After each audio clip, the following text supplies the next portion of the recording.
Vous appréciez nos vidéos, nos contenus, nos idées? Alors, pensez à vous abonner et à liker les amis. C'est gratuit, ça coûte rien et ça vous prend une seconde, montre en main. Et si vous voulez soutenir activement la chaîne et nous aider à pouvoir vivre de notre travail, vous pouvez cliquer sur le bouton rejoindre et devenir membre premium à partir de 1,99 € par mois. Vous aurez accès à des vidéos exclusives, des sorties en avant-première et bien sûr, toute notre reconnaissance. De toute façon, tous les liens sont dans la description juste en dessous. Quoi qu'il arrive, merci de votre soutien les amis, du fond du cœur. Et maintenant, place à la vidéo.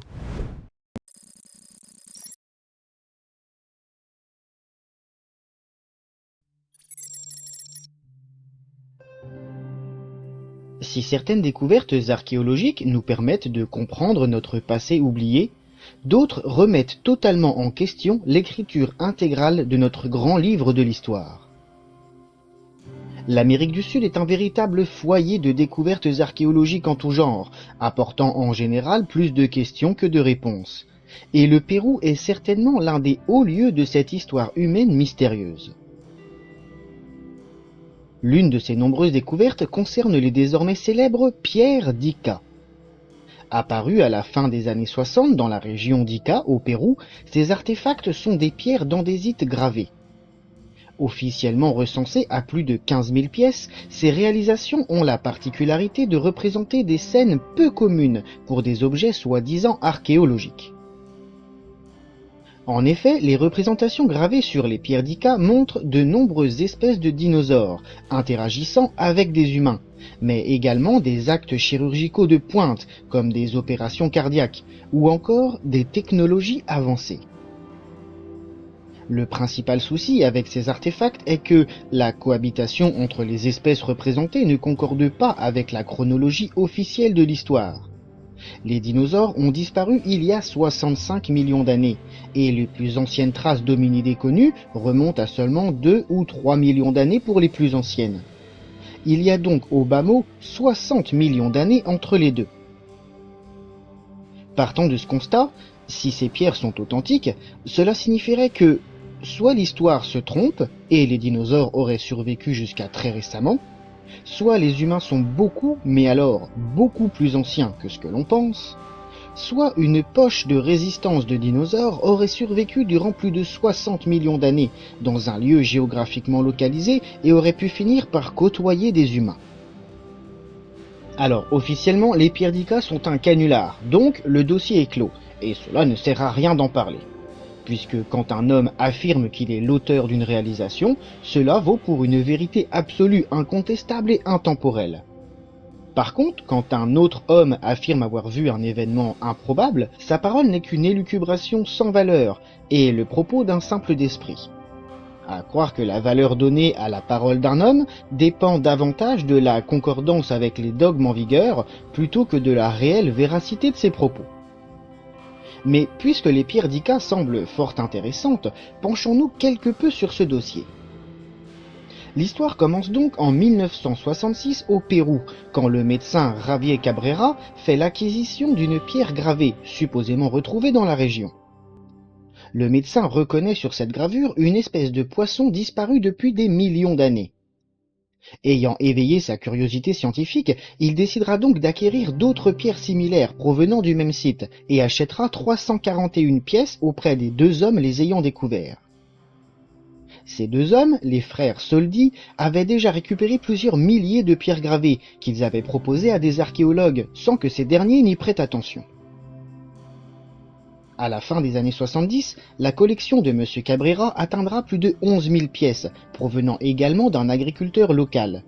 Le tout sera exposé dans son musée privé à Ica. Les dimensions de ces pierres gravées vont d'un petit galet de quelques centaines de grammes à des rochers de plusieurs dizaines de kilos. Mais les représentations gravées sur ces artefacts finirent par soulever des questions quant aux origines réelles de ces pierres et à leur impact sur l'histoire de l'humanité. Les scènes montrant des dinosaures de plusieurs espèces parfaitement reconnaissables, très détaillées, les actes chirurgicaux, notamment cardiaques, ou les technologies ne correspondent absolument pas au palier chronologique du développement de l'histoire tel que nous la concevons aujourd'hui. Face à un engouement médiatique croissant autour de ces pierres d'Ica et à ce qu'elles modifieraient sur notre histoire, le petit groupe de personnes revendant ces vestiges archéologiques avoua en 1975 être les créateurs de ce canular et avoir gravé eux-mêmes les pierres d'andésite à l'aide de fraises de dentistes, en s'inspirant d'images de bandes dessinées et de magazines, avant de les revendre à Monsieur Cabrera. Toutefois, l'un d'entre eux reviendra sur sa parole quelque temps plus tard, dans une interview accordée à un journaliste allemand, proclamant alors que, s'ils avaient avoué être les auteurs des gravures des pierres d'Ica, c'était afin d'éviter une condamnation et une peine de prison de la part du gouvernement péruvien pour vente illégale de vestiges archéologiques. Dès lors, on peut légitimement se poser la question, laquelle de ces deux versions doit-on croire? Le canular ou le mensonge? Prenons l'hypothèse du canular. Si en 1970, M. Cabrera avait en sa possession 11 000 pièces, acquises depuis 1966, et si l'on part du principe qu'une équipe de 4 personnes a réalisé cette fraude, comprenant les 2 frères Soldi, l'agriculteur du second site et éventuellement un autre complice. Nous aurions donc une production de 11 000 pièces en 5 ans par 4 personnes, soit 550 pierres gravées par an et par personne, et donc une pierre et demie réalisée par jour et par fraudeur, chaque jour de l'année, pendant 5 ans. Mathématiquement et humainement parlant, cela est parfaitement possible. La production d'une pierre ou deux quotidiennement, en gravant sur des galets d'andésite des images à l'aide de fraises de dentiste, semble donc parfaitement réalisable. Bien que cette hypothèse demande une régularité et un assidûment extrême pour obtenir le résultat escompté, cela semble donc tout à fait possible. Mais examinons un peu les pierres d'Ica pour voir si les représentations pourraient attester d'une telle méthode de fabrication. Si l'art est un domaine hautement subjectif, il est un fait que personne ne pourra nier ou remettre en question. C'est que chaque époque culturelle correspond à un style de représentation. Les peintures du Moyen-Âge ne ressemblent pas aux œuvres plus modernes, tout comme le style égyptien antique est clairement différent de celui de Mésoamérique par exemple, et n'importe qui pourra reconnaître un style artistique correspondant à une époque précise. On pourra d'ailleurs noter que plus on avance dans le temps, et plus les représentations sont fidèles au modèle, que ce soit dans les proportions, le tracé, les couleurs ou les volumes. Concernant les pierres d'Ica et leur représentation, le style présent ne dénote pas particulièrement de celui des précolombiens, avec énormément de courbes et des remplissages de zones basés sur une répétition de formes géométriques, lignes et quadrillages. Toutefois, ce type précis de remplissage peut aussi s'expliquer par le support de l'œuvre, en l'occurrence une pierre, et il est plus simple de multiplier des lignes à l'aide d'une fraise de dentiste que de donner un aspect précis à une matière. Concernant les représentations en elles-mêmes, les dinosaures, humains, actes médicaux et autres technologies, on pourra noter plusieurs choses. Premièrement que si toutes les pierres d'Ica ont été réalisées dans les années 60, l'ensemble des connaissances dont témoignent ces représentations étaient déjà connues. Les différentes espèces de dinosaures, stégosaures, tricératops, diplodocus, iguanodon ou tyrannosaures, faisaient déjà partie des espèces recensées par les archéologues, et il ne s'agit donc pas d'une découverte d'espèces inconnues à cette époque. Il en va de même pour les actes chirurgicaux, les appareils technologiques et même les géoglyphes de Nazca, présents sur certaines de ces pierres. L'ensemble des éléments représentés sur les pierres d'Ica étaient tous déjà présents dans la culture populaire à cette époque, et il n'y a donc aucun apport novateur. Une dernière chose peut toutefois être apportée au crédit de la fraude et du canular: le style simpliste, voire enfantin des gravures. Si les détails des créatures et autres motifs sont indéniables, on notera quand même un tracé des gravures assez grossier, se rapprochant davantage d'un dessin d'enfant ou de quelqu'un non enclin aux arts plastiques, plutôt qu'à une intention de vouloir transmettre une image fidèle, précise, voire professionnelle de quelque chose. Toutefois, il est vrai que graver directement sur des galets ou des pierres d'andésite, plus ou moins sphériques, ne doit pas faciliter la fidélité de la représentation et la finesse du tracé. Le nombre de pierres réalisées, tout comme le style artistique ou les représentations, ne permettent donc pas d'exclure l'hypothèse d'un canular ou d'une fraude. Il reste toutefois un dernier élément à prendre en compte. Si tentative de malversation il y a, le but est clairement l'enrichissement par la revente de ces faux artefacts. Les Wakeros modernes revendent à prix d'or leurs découvertes pillées à l'histoire de l'humanité, avec des montants s'élevant parfois à plusieurs centaines de milliers de dollars pour certaines découvertes. Mais concernant notre petit groupe de supposés graveurs d'andésite à coups de fraises de dentiste, aucun gain particulier ne fut recensé.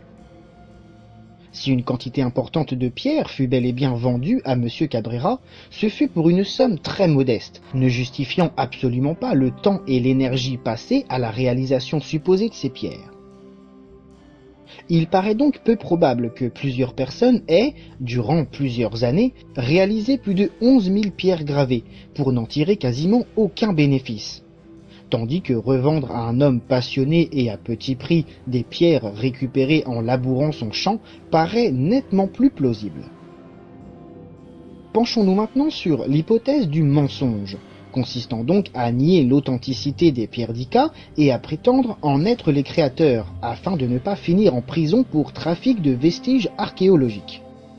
À moins d'être nourri d'une insatiable quête de vérité et d'un dégoût prononcé pour le mensonge et la désinformation, il paraît totalement logique que face à une menace d'emprisonnement, une personne puisse mentir et déclarer officiellement le contraire de ce qu'elle sait pourtant être vrai. Si cette hypothèse est juste, alors personne ne pourra reprocher aux Wakeros des pierres d'Ica d'avoir menti sur l'origine de ces artefacts. Le problème étant que, toujours dans cette hypothèse du mensonge, cela a entraîné une confusion totale, voire un désintérêt mondial et scientifique envers ce qui pourrait être une source de questionnement sur notre histoire passée. Parce que si ces gravures sont authentiques, et si elles remontent bel et bien à une époque précolombienne, cela signifierait que nous ignorons un pan entier de notre passé, de certaines civilisations, de certaines espèces, et de certains faits qui modifieraient totalement nos connaissances et notre vision du monde et de son développement. Il est extrêmement facile de crier au canular quand on ne peut pas prouver la véracité d'un fait, ou quand ce fait dénote avec nos dogmes idéologiques, afin de ne surtout pas remettre en question notre vision du monde, et de rester persuadé que nous avons au moins le pouvoir de savoir. Tout comme il est manifestement extrêmement simple de falsifier et de créer des faits, afin de tromper certaines personnes, voire de s'enrichir frauduleusement sur la naïveté des gens. Mais que les pierres d'Ica soient d'authentiques œuvres, attestant d'un monde qui nous est encore inconnu, où hommes et dinosaures cohabitaient ensemble, ou bien qu'il ne s'agisse que d'un vulgaire canular, orchestré dans le but de réaliser un maigre profit. Cela aura au moins le mérite de nous pousser à nous interroger, à rechercher et surtout à envisager peut-être notre histoire passée autrement et à remettre parfois en doute certaines croyances que nous avons trop souvent l'habitude de prendre pour des vérités.